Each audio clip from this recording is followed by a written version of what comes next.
RCF. Bonjour Baptiste. Bonjour Olivier. Alors aujourd'hui, vous allez nous expliquer l'importance de l'activité physique dans l'amélioration de la qualité de vie des personnes atteintes d'un cancer. En France, environ 400 000 cancers sont diagnostiqués par an. Un homme sur 2 et une femme sur 3 seront touchés par un cancer durant leur vie, avec toutes les contraintes que cela implique sur leur vie professionnelle et personnelle. Pour aider à lutter contre les méfaits de cette maladie et des nombreux effets secondaires liés au traitement, des études très encourageantes sur l'apport de l'activité physique chez les personnes atteintes de cancer ont été menées. En effet, ces études montrent que faire de l'activité physique encadrée et adaptée à ses capacités, j'insiste là-dessus, a des effets bénéfiques sur la santé avant la phase de traitement, mais surtout pendant et après cette phase de traitement. Alors j'imagine, Baptiste, que pendant la phase de traitement où le corps est fatigué, on pense davantage à se reposer qu'à faire de l'activité physique. Effectivement, je ne vous dis pas que se mettre au sport, pour parler vulgairement, se fait en claquant des doigts. Il est souvent difficile de se lancer dans la pratique d'une activité physique quand on se sent fatigué. Cependant, si vous sautez le pas, vos efforts seront récompensés. Ce sont les chercheurs qui le prouvent.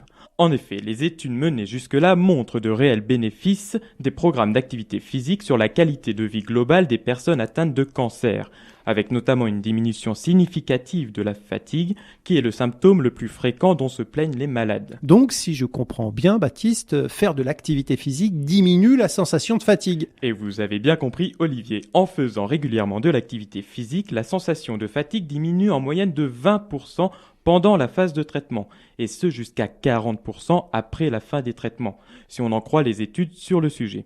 Alors pour ressentir cette diminution, il sera préférable de faire de l'activité physique sollicitant les capacités cardiovasculaires et musculaires, comme la marche ou le vélo, avec une intensité d'exercice qui provoque au minimum un léger essoufflement lors de l'effort.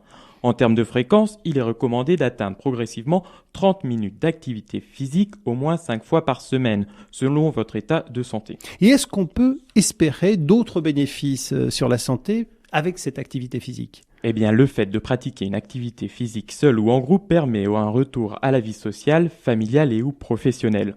Autre bénéfice de l'activité physique, si ce n'est le plus important, est que pratiquée régulièrement, elle diminue de 50% le risque de rechute, ce qui est considérable, d'où l'intérêt de continuer à être actif même après la fin des traitements.